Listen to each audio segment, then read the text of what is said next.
Imagine uncovering a stone tool that's been buried for over 13,000 years. Who crafted it? How did they do it? And for what purpose? Today, we'll be exploring these tools and their creators. We're diving into what life was like from within the Clovis culture, the mysterious people who left their mark across an entire continent.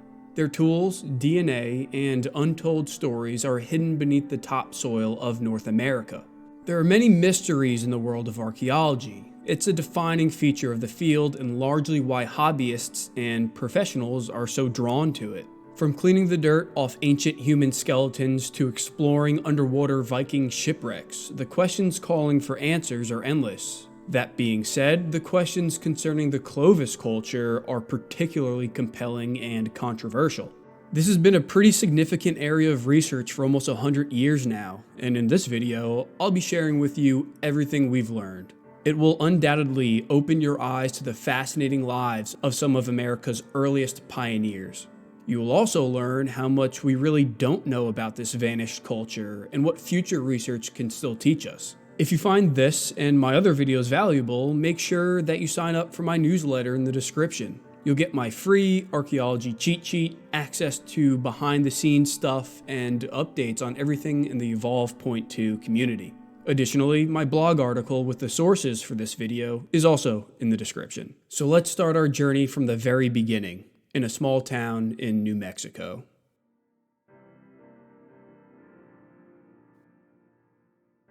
The year was 1929, and the man was James Ridgely Whiteman. Whiteman was one of those hobbyists who latched onto archaeology at a young age. He never pursued it for a living, but his interest led him to one of the most important discoveries in North American history. He was only 19 years old and had been following stories about nearby excavations that unearthed fulsome projectile points within the bones of an extinct bison species. It was the first evidence of Pleistocene-age humans in North America. Having done his independent research, Whiteman was prepared to identify a point if he came across one. One day, he was walking along a dried-up stream bed known as Blackwater Draw, about 11 miles south of Clovis, New Mexico. Lo and behold, he stumbled upon a distinctive stone projectile point. Unlike other artifacts found in the region, the point had a unique shape with a fluted base, characteristics that would later define Clovis technology. The discovery gained attention, and professional archaeologists soon arrived to conduct formal excavations, unearthing additional projectile points and the bones of long-extinct animals such as mammoths and bison.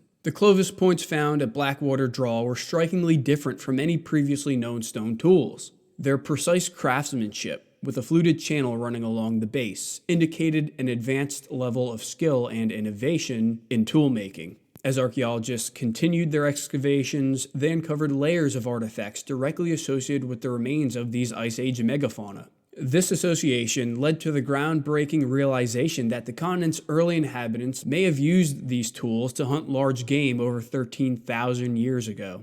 The evidence also suggested that whoever these Clovis people were, they were among the first widespread groups to populate North America.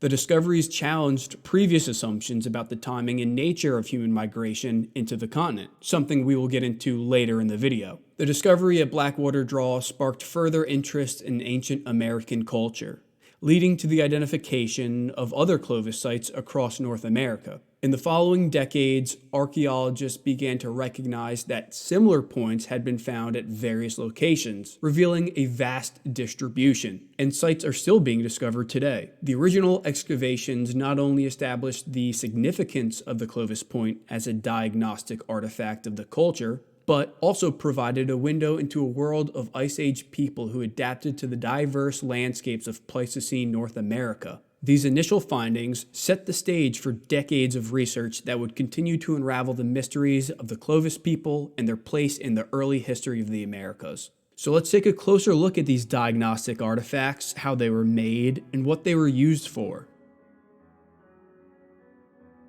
A deep dive into Clovis technology should begin with this. While I am using the phrase Clovis culture to simplify this complex topic, it should be noted that this was probably not one homogeneous group of people. We can think of Clovis tools as cultural elements that were shared amongst various groups of Paleo-Indians. Today, We wouldn't define a culture as being an iPhone culture. There are simply populations of people who use iPhones. We should similarly think of Clovis technology in this way. Therefore, when you hear me use phrases like Clovis culture or Clovis people, I'm simply referring to those ancient Americans who used these specific artifacts. So what time period exactly are we looking at? Since the adoption of radiocarbon dating, archaeology has made massive strides, and Clovis research is no exception. We always knew that the people who made these stone tools were old, but not precisely. Thanks to radiocarbon analyses, researchers have constructed a very tight date range for Clovis points. They span less than 1,000 years, some arguing that they consistently fall between 13,050 and 12,700 years ago. Their geographic distribution, on the other hand, is much wider. Clovis sites have been identified all across America, from the west coast to the eastern seaboard of the United States, from Canada to as far south as Central and South America. The eastern United States, however, is the home to the largest clusters of these sites. This is contrary to many people's erroneous beliefs that Clovis was primarily a Western Plains phenomenon. To that I would say, no, it was an American phenomenon. And this is part of the intrigue. Clovis points are not found on any landmass outside of the Americas. It is strictly an American invention. But are they America's first invention, or were there Clovis predecessors that evolved into the fluted types we know today? We will revisit this at a later point in the video. Putting that aside for now, let's delve into the Clovis toolkit and the unique characteristics of their projectile points. The defining feature of these iconic tools is, of course, the distinctive flute, a grooved channel that runs along the base of the point on both sides. To understand their design, it helps to know that projectile points have several key parts. The tip, called the distal end, the blade or edge along either side, and the basal end, sometimes referred to as a base or stem. The flute of a Clovis point begins at the base and extends toward the tip, but typically doesn't pass the midsection. This is contrary to later technology like Folsom points, which are smaller and have flutes that span the entire length of the tool. Clovis points typically have a lanceolate or leaf-shaped form.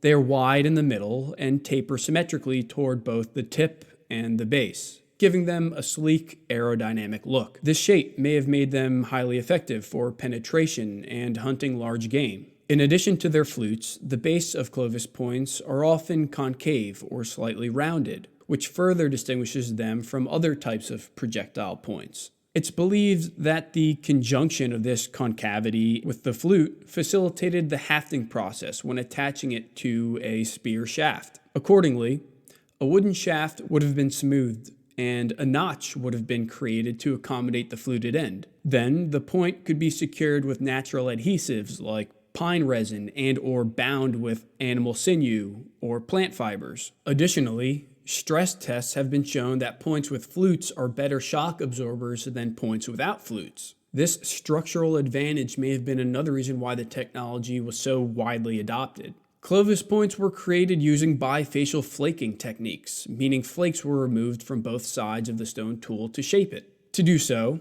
the tool maker would have started with a core stone, like Michelangelo's David before he started sculpting, but much smaller, obviously. They then applied a combination of direct percussion and pressure flaking. Direct percussion took off larger chunks of rock, while pressure flaking was more precise, resulting in smaller flakes. This was performed with either another stone, bone, or antler as the hammer. Gradually chipping away at the core, they were left with a thin lanceolate biface. All it needed were the flutes. A couple of precise hits to both sides of the base finished the point off. We know this process primarily through experimental archaeology. Various studies have been published on the matter, but you'll probably get a better understanding of the technique by watching the videos I've linked in the description. Clovis points vary in size, ranging from 4 to 20 centimeters or 1.5 to 8 inches in length, which suggests that they were used for various purposes. They might have been the Swiss Army knives of Paleo-America. What follows are some of those potential functions. Hunting is the most apparent use for Clovis points. These people surely hunted many of the same species that later Native Americans did, such as bison, elk, deer, rabbits, etc. They were hunter-gatherers after all. Unlike more recent Native Americans, they existed at a time when various species of megafauna walked the continent. There is an ongoing debate about the extent to which Clovis people hunted megafauna, and we will dive deeper into that later. For now, we can acknowledge that at least 15 sites excavated across North America contained Clovis artifacts in association with megafaunal remains. This includes the following species: woolly mammoths, mastodons, horses, North American camels, and other proboscideans. Various hypotheses have been proposed to explain the mechanics of how these implements were used. Traditionally, it's believed that after mending the points to the end of a shaft, they would then thrust or throw the spear into the animal. There are also more interesting techniques, such as using atlatls to assist their throwing. Atlatls are essentially spear throwers that help increase leverage and generate power. One hypothesis that is new to me is that they may have been used as pikes. An experimental archaeology study by Scott Byram and co. tested this pike idea. They noticed how pikes have been used throughout history, whereby people brace the blunt end of a spear into the ground behind them and allow the animal, or enemy, to impale itself when it charges. After conducting a pike mimicking hide penetration test, they found that such a technique could have been sufficient to impale megafauna-sized animals. However, it is still a speculative idea. Once an animal was caught, it had to be butchered. Of those 15 sites discussed earlier, we aren't sure how many represent a true hunting takedown, or if they could represent post-hunt or scavenged butchery sites. Recent studies observing patterns in Clovis Point butchering suggest this could have been a legitimate application of these tools. A 2024 experiment published in the Journal of Archaeological Science sought to gain insight into the use of these tools for butchering large game. The team of researchers knapped numerous Clovis Point replicas hafted to wood handles in addition to large unfluted handheld flakes. They then proceeded to process a 1,000-pound bison carcass. They found that the fluted points were more efficient at various butchering tasks than the large flakes, equating to an extra pound of meat processed every 12.5 minutes. There are many caveats with this experiment, notwithstanding the fatigue processors may have felt by the time they switched from fluted points to flakes. As so well stated by the authors themselves, archaeological experiments do not provide archaeological answers. However, they can provide important insights that can guide the further exploration and testing of archaeological hypotheses and interpretations, which is exactly what this study did. It gave a reason to question our assumptions and consider how Clovis points could have been multifunctional. To make these fluted points, early Native Americans would have needed a material hard enough to withstand a bad break, yet brittle enough to be flaked. The toolstone we see being used across Clovis sites is relatively consistent. They largely consist of cryptocrystalline rocks. These rocks have microcrystalline structures, whereby the grains of the material are too small to be visible to the naked eye, often giving them a waxy-looking texture. They include sedimentary rocks like chert, flint, jasper, and chalcedony. Other rocks like igneous rhyolite or metamorphic quartz were also used. These types often have conchoidal fracturing properties, which means that they break in predictable ways that produce sharp edges. Living a mobile lifestyle, Clovis people likely had mental maps or shared knowledge of where they could find good sources of these stone materials. A good example of this comes from the Plenge site in northwestern New Jersey along the Musconetcong River, where the largest collection of Paleo-Indian artifacts in the state has been found, including almost 200 fluted points. In 2013, Anthropology professor Joseph Gingrich published a study on these points with some important insights. First, many artifacts at Plenge were made from large stone flakes with the outer rock surface still attached, which suggests that early stages of tool making happened on site, likely with materials collected locally. Instead of carrying heavy stone blocks over long distances, Clovis people probably crafted tools shortly after gathering them to reduce their carry weight. Second, the types of stone used revealed a mix of local and distant sources. Jasper from nearby Pennsylvania and chert from the Musconetcong River are common, yet 57 of the points came from Munsungun Lake chert in north-central Maine, nearly 800 kilometers away. Lastly, the mix of local versus non-local stones changed over time, with more distant materials found in earlier artifacts. This shift could hint at Paleo-Indians gradually becoming more familiar with their environment, possibly revisiting certain resource spots as they settled into more defined territories.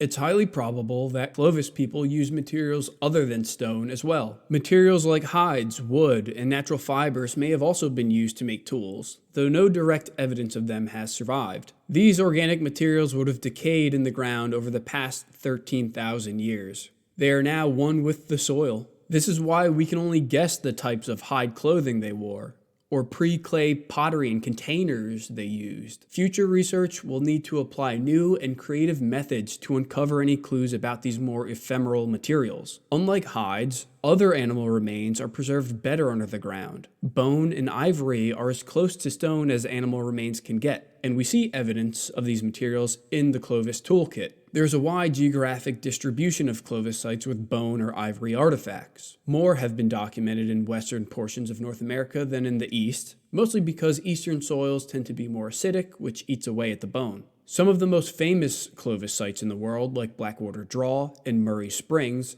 have yielded cut segments of mammoth tusks and other unusual bone tools like this eye-bolt-shaped artifact. It is the only Clovis tool of its kind identified, and its function remains unknown. The Clovis toolkit reveals an ingenious use of natural resources and materials, showcasing their adaptability and craftsmanship. Each tool was expertly designed to meet the practical demands of a mobile, resourceful culture. Yet, these tools are just part of the story. Other materials left behind also hint at their lifestyles. To truly understand the Clovis people, we need to look at their day-to-day behavior. In the next section, we'll explore their lifestyles, seasonal movements, and ritual behaviors.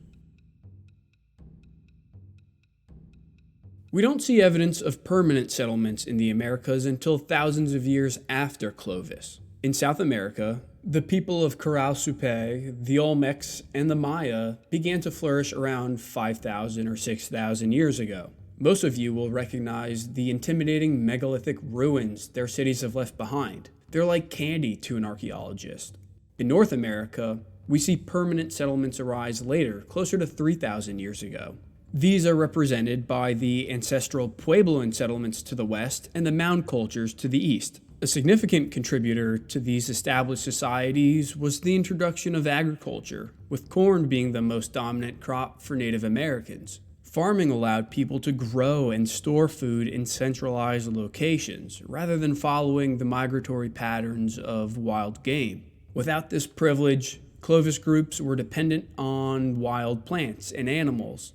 They were nomads, traversing the landscape with nothing but their lightweight toolkits and cultural bonds. Their hunting and gathering strategies in search of food, water, and raw materials had significant implications for their culture, social structures, and interactions with the environment. The absence of agriculture meant less food predictability and storage, two key features necessary for large populations.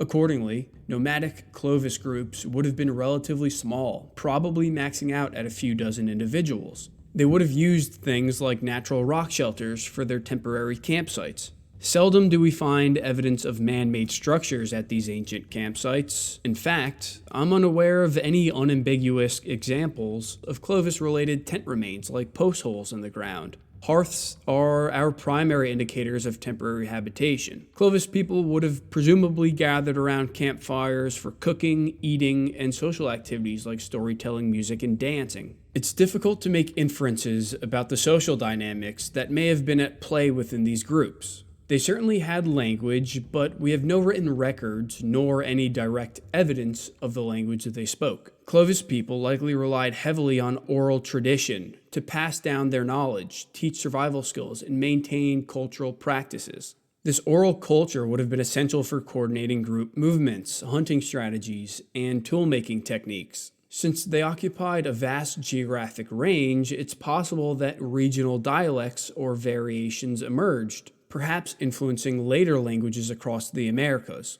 Given their hunting and gathering lifestyles, we can look to modern-day hunter-gatherers to speculate about their social lives. Observations of hunter-gatherers over the past few centuries have found them to be relatively egalitarian. Most social stratification within these societies is not a matter of physical coercion or material wealth accumulation. Rather, it's based on competency in terms of communication and essential life skills. Another inference we can make deals with the possible gender and sex roles within Clovis groups. Traditional hypotheses of man the hunter and woman the gatherer are falling to the wayside. Recent research has challenged this sexual division of labor, showing that women engage in hunting practices in nearly 80% of modern foraging societies.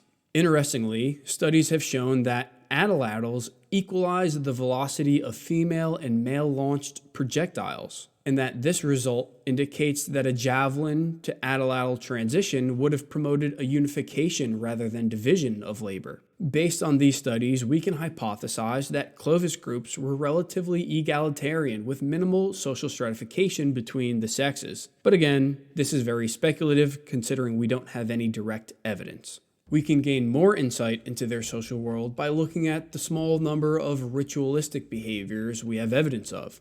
This comes in the form of art and burials. Prehistoric art has been found across all human-inhabited continents, and North America is no different. It often comes in the form of bead jewelry or small statuettes like the Venus figurines found across Eurasia. The use of red ochre is also commonly attributed to art. Red ochre is a naturally occurring pigment composed of iron oxide, which gives it its rusty red color. In prehistoric times, it was widely used by humans for symbolic, artistic, and practical purposes. It's been found at numerous archaeological sites as a material for cave paintings, body decorations, and burial rituals. Clovis sites often include red ochre. It's been reported at hunting, kill sites, campsites, caches, and a burial, which we'll get to shortly. Like the stone used for flint knapping, red ochre had to be quarried. A great example of such a behavior comes from the Rocky Mountains of Wyoming. Known as the Powers II quarry site, this source of hematite, aka red ochre, is the oldest quarry in North America.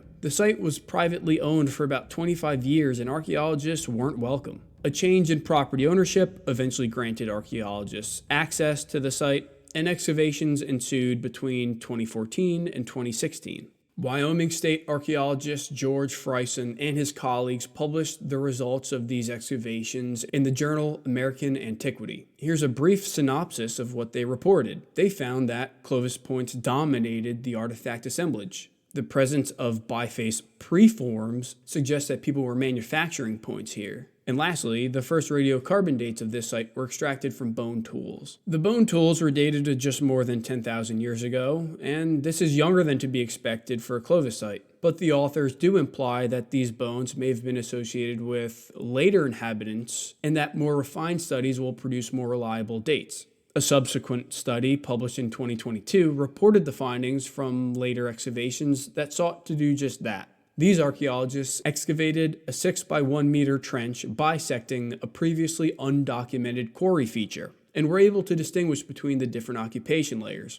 Radiocarbon dates of around 12,850 years ago were associated with the oldest Clovis-related quarrying activities. Later quarry tailings were found dating to 11,600 years ago and are likely related to the separate Hell Gap cultural complex. The red ochre being quarried at sites like Powers II was then used for various artistic or ceremonial expressions. Caches of Clovis points, which are intentionally buried deposits, often consisting of multiple complete bifaces, have been found with red ochre coating the points.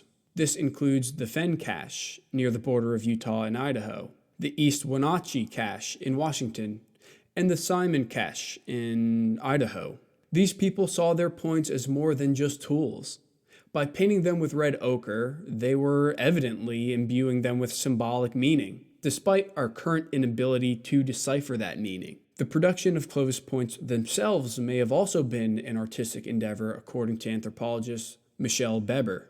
Beber argues that the visual appeal of a Clovis point aligns with now established principles of art and design, including things like symmetry, composition, rhythm, and proportion, and color and material choice as well. Though we can't confidently say that these features were conscious efforts made by Clovis nappers. To solidify the idea that Clovis people engaged in ritual behavior, we can look at the one and only burial we have of a Clovis individual. Furthermore, this amazing discovery has also yielded insights into the genetics of these ancient American inhabitants. So let's dive into the Anzick site. In 1968, near Wilsall, Montana, construction worker Ben Hargis discovered a cache of ancient artifacts and human remains while removing sandstone talus for roadwork. He noticed a distinct fine material beneath the talus and unearthed a stone tool and biface. Returning later with his wife and friends, they excavated about 100 items, including fluted projectile points, tools, chert bifaces, and osseous tools, many covered in red ochre. Moreover, they discovered the partial remains of 2 juvenile individuals, one male infant, Anzick 1, and another, Anzick 2, between 6 and 8 years old. The site is located on Melvin and Helen Anzick's property near Flathead Creek. At the time of the discovery, their daughter Sarah was only 2 years old, and she would go on to play an essential role in unraveling the mysteries of these ancient remains. The Anzick site is most probably a ceremonial burial, but we should note that the original excavation methods were subpar. Professional investigations in 1968 lamented the lack of stratigraphic context due to the amateur excavation, but acknowledged the site's importance. In the words of D. Taylor, unfortunately, the Anzick material was unearthed in such a way that data from several levels could have become thoroughly mixed. It's unfortunate, too, that our amateur diggers were so thorough and succeeded in finding almost everything that was there, leaving nothing in situ. The potential importance of the site cannot be overemphasized. Had it been possible to make a definite association of the human bones with Clovis materials, it would have given archaeologists their first glimpse of the actual bones of one of these ancient hunters. Years later, multiple important investigations enlightened our understanding of the Anzick remains despite the lack of stratigraphic integrity. First, radiocarbon analyses produced a date of around 12,700 years ago for the red ochre-covered skull of Anzick 1. This supports the idea that the remains of this individual were indeed of Clovis origins. More recent assessments of the Anzick 1 radiocarbon samples have only confirmed a Clovis period date range. The second comes from Sarah Anzick herself. Sarah went on to become a geneticist, carrying with her the hopes of analyzing the skeletal remains unearthed at her childhood home. She got her opportunity, published her findings in 2014, and shocked the world with her discovery. She and her team sequenced a genome sample from Anzick 1 and came away with these findings. First, the specimen shows strong genetic ties to modern indigenous peoples of the Americas, particularly those in Central and South America. This data indicates genetic continuity between the Clovis culture and later indigenous populations, rejecting the idea of Clovis people being completely replaced by unrelated groups. Furthermore, Anzick 1 shares genetic ties with a 24,000-year-old Malta individual from Siberia, suggesting that a group related to this Siberian population contributed to the ancestry of Native Americans before they migrated into the Americas. This connection supports the widely accepted theory that Native Americans descend from populations in northeastern Asia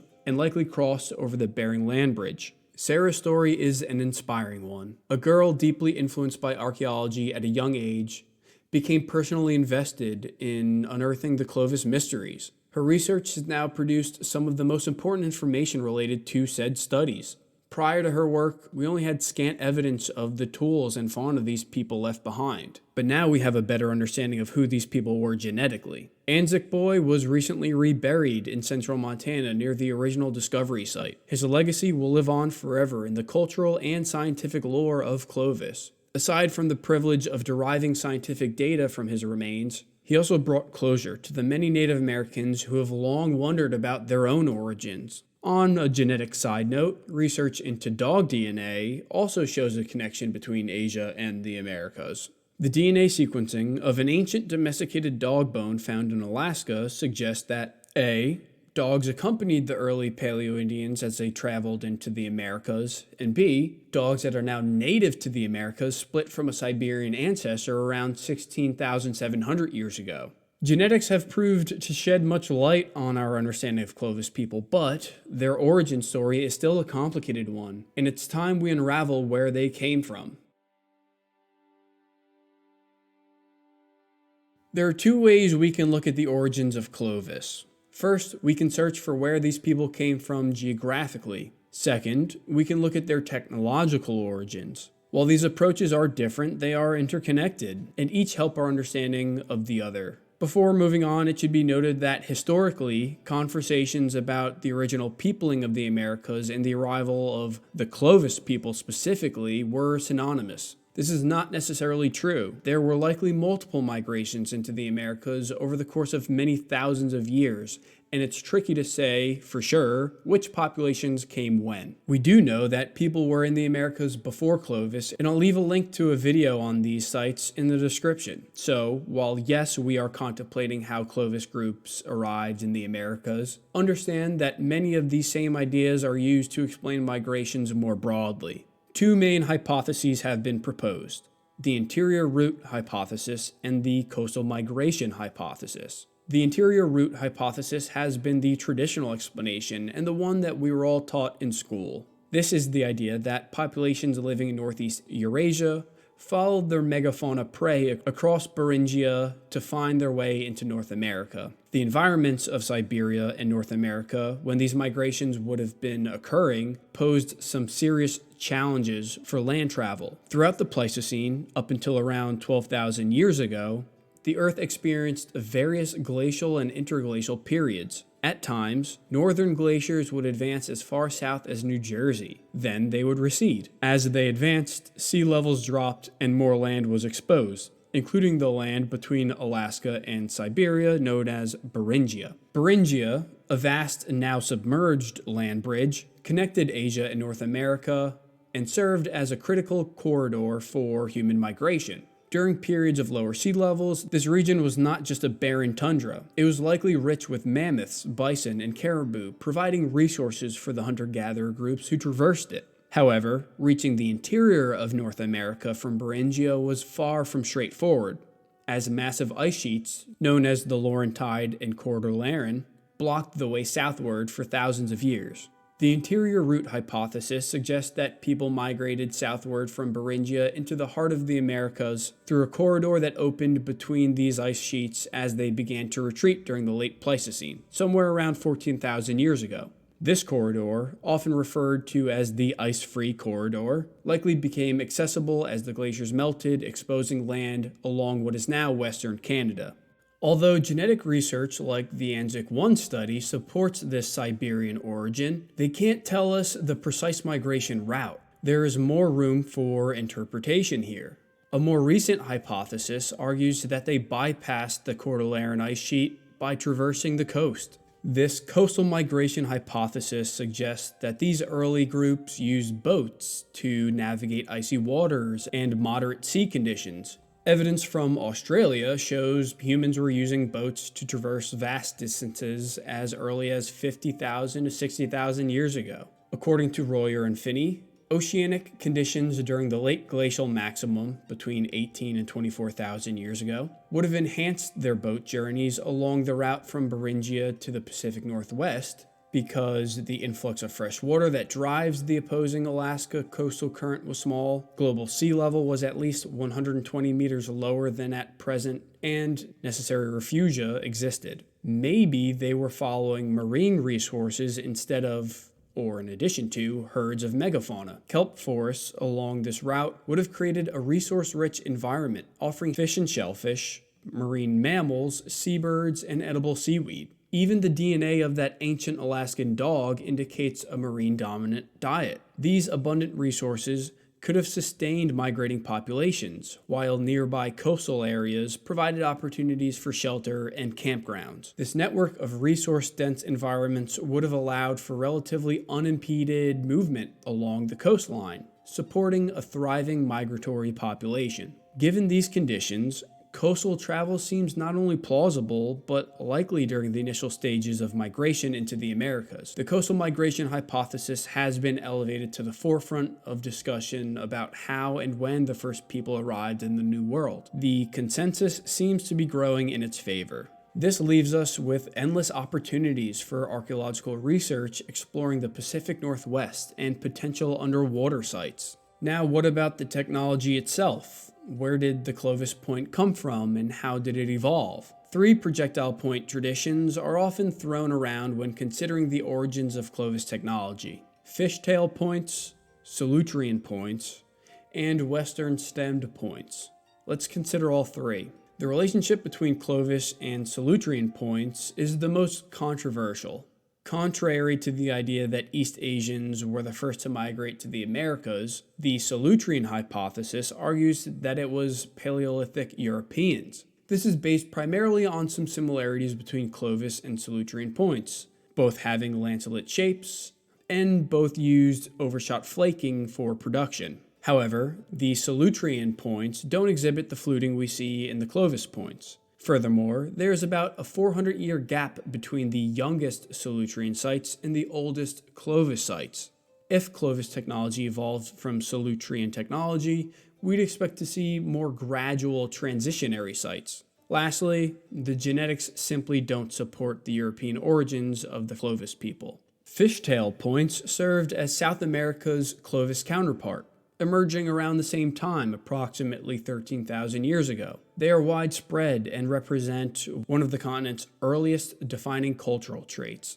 Fishtail points have been discovered across South America, from Colombia to Argentina, indicating their creators were highly mobile hunter-gatherers who spread rapidly throughout the continent. These points are distinguished by their unique base, which splits into two lobes, giving them a characteristic fishtail appearance. Generally, small to medium in size, they are finely crafted using advanced pressure flaking techniques. The blade itself is leaf-shaped with a broad midsection tapering to a sharp point. Scholars propose a few theories to explain the origins of fishtail points and their relationship to Clovis. One theory suggests that fishtail points developed as a modified branch of Clovis technology, adapted by groups migrating to South America. Early fishtail points with some fluted bases lend some support to this idea. Another theory posits that the two traditions evolved independently. A third possibility is that both styles descended from a shared ancestral technology, akin to evolutionary cousins. The temporal overlap between Clovis and fishtail points raises intriguing questions about cultural diffusion, particularly given the geographic distance between the two regions. While there is no definitive evidence that Clovis influenced fishtail technology or vice versa, their similarities hint at shared technological underpinnings or convergent innovation. The Western stemmed tradition, primarily found in the Rocky Mountains and to the west, presents a contemporaneous yet markedly different technological approach. These tools have similar blade shapes to Clovis, yet they have a very distinct base, one that reappeared and became widespread in the Americas thousands of years later. Rather than a fluted design, they consist of contracting stems. Western stemmed points have been found in various Clovis-aged deposits, including Oregon's Paisley Caves. This overlap in time and geography is something we don't often see in Clovis archaeology, and leaves many wondering if Western stemmed groups were completely separate from Clovis groups, and if they would have had interactions with each other. Others argue that Western stemmed points actually predate Clovis. The Cooper's Ferry site appears to support this. Cooper's Ferry sits next to a confluence of the Rock Creek and Lower Salmon Rivers in western Idaho. Here, a team of researchers, led by Lauren Davis, conducted excavations between 2009 and 2018.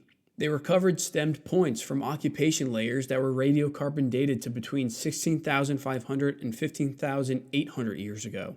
This indicates that the site was inhabited prior to Clovis and the opening of the ice-free corridor, favoring a coastal migration route for these ancient people. While the age of Cooper's Ferry challenges the notion that Clovis people were the first inhabitants of the Americas, it doesn't change the fact that Clovis technology is an American invention. The Western stemmed points share very similar features to those found in East Asian countries like Japan and Korea, which date to between 30,000 and 16,000 years ago. Research points to the idea that early Asian and American stemmed points represent a circum-Pacific technology complex, with the former begetting the latter, or both deriving from a common ancestral type. The Clovis point, however, belongs only to the American fluted techno-complex. We don't know the precise place of origin for Clovis technology, but all the evidence points to the North American continent. Why it arose is still a mystery. Many claim that it was an adaptation to hunting the megafauna of North America. Ironically, if it is such an adaptation, It may have resulted in the extinction of said megafauna, eliminating these people's primary source of food. Which brings us to our final and arguably most important section of this video, the demise of Clovis. The Clovis culture seems to have vanished from the archaeological record around 12,700 years ago. This is rather abrupt, archaeologically speaking. Such a sudden disappearance has long puzzled researchers. What caused the end of such a widespread and influential culture? Several hypotheses have been proposed, each offering a unique perspective on this mystery. Among these are the overkill hypothesis, climate change, and the Younger Dryas impact hypothesis. One of the earliest explanations for the disappearance of the Clovis culture is the overkill hypothesis, first proposed by Paul Martin in the 1960s. This theory argues that Clovis hunters, armed with advanced tools and hunting strategies, were so effective that they drove North America's fauna, such as mammoths, mastodons, and giant ground sloths, to extinction. Could they have diminished their own resources so drastically that they themselves could no longer persist as is? Evidence supporting this idea includes Clovis points found in direct association with megafaunal remains at several kill sites, suggesting that large game was a critical resource for these people. Such discoveries have led people to believe that Clovis culture was largely comprised of big game hunting specialists. Obviously, we cannot test the efficacy of Clovis points on mammoths today, but experiments on biologically similar modern elephants show that these points were capable of producing lethal wounds. However, critics argue that the number of confirmed kill sites is insufficient to explain the widespread extinctions. When we take a closer look, it's not so obvious that Clovis people were big game specialists and that they could have been the root cause of the megafaunal extinction. Archaeologist David Meltzer has written extensively on this and provides a sound argument for why humans could not have been the cause of these extinctions. These include some of the following observations. It's estimated that when Clovis hunters arrived, there were hundreds of millions of these large mammals on the landscape. Even so, there are only 16 occurrences in which humans killed or scavenged one of these animals. Only about 5 of the 33 now extinct genera were part of these sites. Also, in contrast to the dearth of kill scavenging occurrences of the extinct genera, there are, from the same period overkill is said to have occurred, around 90 kill or scavenging occurrences of 6 extant large herbivores, including bison, elk, moose, and deer. Thus, where we have abundant archaeological evidence of large mammal hunting in the late Pleistocene, it is of species that survived to the present, while the supposed continent-wide slaughter of 38 extinct genera left scarcely an archaeological trace. And there are plenty of other reasons for his claims, which I'll leave on the screen if you want to pause and take a read. Lastly, recent archaeological studies on protein residue found on Clovis points have shown a wide range in size of their prey animals, from large bison to small rabbits. These are indicative of more opportunistic foraging rather than specialized big game hunting, said the archaeologists of one study. So, if not people, what else could explain the extinction of the megafauna? And could it also explain the disappearance of the Clovis culture? Around this time, the Earth was shifting climatically. The frigid temperatures of the Pleistocene were morphing into the more moderate temperatures of the Holocene. Between 15,000 years ago and 10,000 years ago, global temperatures rose by 6 degrees Celsius. This was largely driven by solar radiation levels reaching heights not seen throughout the previous 70,000 years. The warming, sufficient to melt the North American ice sheets, may have caused thermal stress on cold-adapted mammals. Their insulating fur, suited for glacial conditions, could have led to heat exhaustion, particularly in large mammals with lower surface area to volume ratios. Such a change in temperature may have been sufficient to cause large-scale ecological instability, putting both megafauna and humans at risk of resource scarcity. This seems to be supported by evidence of megafauna decline starting well before the arrival of Clovis groups. Only about 17 of the more than 30 extinct North American species are last dated to the time of Clovis. It's highly probable that the remaining were already diminishing or totally extinct prior to their arrival. That said, the termination of the Pleistocene wasn't a smooth and gradual transition. In addition to this broader trend of increasing temperatures, there were dramatic fluctuations at smaller timescales. The Younger Dryas is arguably the most famous of these. The Younger Dryas began abruptly 12,900 years ago and lasted for only about 1,300 years. What exactly initiated this climatic event is a rather contentious topic in the archaeological community. Explanations range from the more mainstream perspective related to changing ocean currents to more controversial perspectives arguing for an extraterrestrial impact. For more detail into the Younger Dryas's causes and the impact hypothesis, you can check out my video in the description. But for now, we will simply acknowledge the fact that this was an extreme period of climate change. It was an era of sudden and severe cooling, specifically.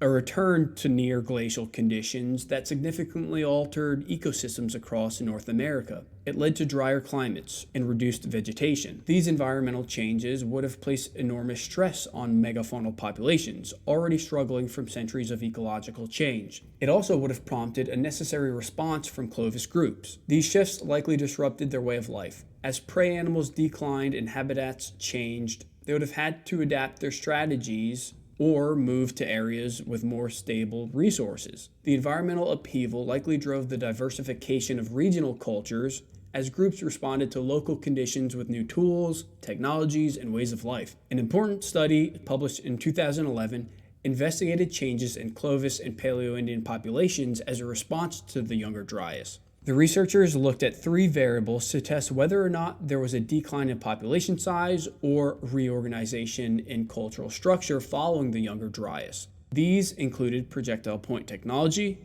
lithic quarries, and radiocarbon data. According to their results, all 3 data sets indicate that a major human population decrease, or alternatively population reorganization, i.e. dramatic changes in settlement patterns, occurred over broad areas of North America at the onset of the Younger Dryas cooling episode 12,900 years ago. Projectile points changed in form and reduced in numbers. The use of lithic quarries diminished to almost zero in many cases, and there is a significant drop in the radiocarbon date frequencies.